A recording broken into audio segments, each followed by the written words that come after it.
היי,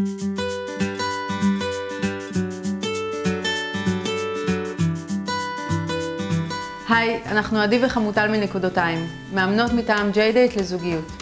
ואנחנו עומדות ללוות אתכם בסדרת סרטונים בימים הראשונים שלכם באתר, כדי לעשות את זה כמו שצריך ולמצוא זוגיות כמה שיותר מהר. אז קודם כל סחטן, את הצעד הראשון והמשמעותי כבר עשיתם, נרשמתם לג'יי-דייט. עכשיו בואו ונבין איך עושים את זה כמו שצריך. הדגשים החשובים ביותר בשלב הראשון הם אלה שמשקפים אתכם ובעצם מהווים את הכרטיס כניסה שלכם בעולם הווירטואלי, והראשון ביניהם הוא התמונה. הדבר הראשון שהגולשים מסתכלים עליו באופן טבעי זאת התמונה. לכן חשוב מאוד להעלות תמונות, ויותר מזה, חשוב להעלות את התמונות הנכונות. ורגע לפני, בואו ונראה איך מעלים תמונות בממשק. היכנסו לרובריקה פרופיל ותמונות, לחצו על העלאת תמונות, ומתחת לתמונה הראשונה, choose file. פיחו תמונה שלכם מהמחשב.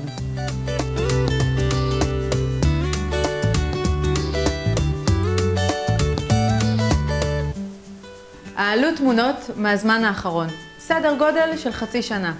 והקפידו שבתמונות אתם נראים אתם. הקפידו על אותנטיות, כי אחרת יש פה מקום לאכזבה עתידית. שימו לב מה אתם משדרים בתמונות שאתם מעלים. המטרה היא לשדר פתיחות ולהיות זמינים.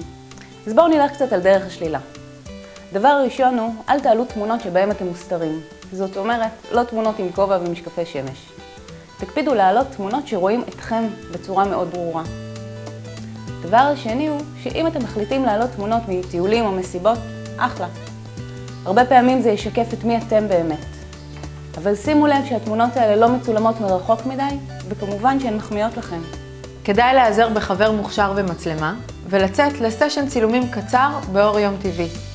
הקפידו שהאווירה תהיה משוחררת, והתמונות יהיו נעימות ומזמינות.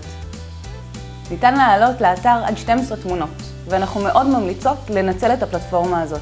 כמו שראיתם, הממשק הוא מאוד קל וידידותי, ואת התמונות ניתן לשנות ולרענן בכל זמן שרק תרצו.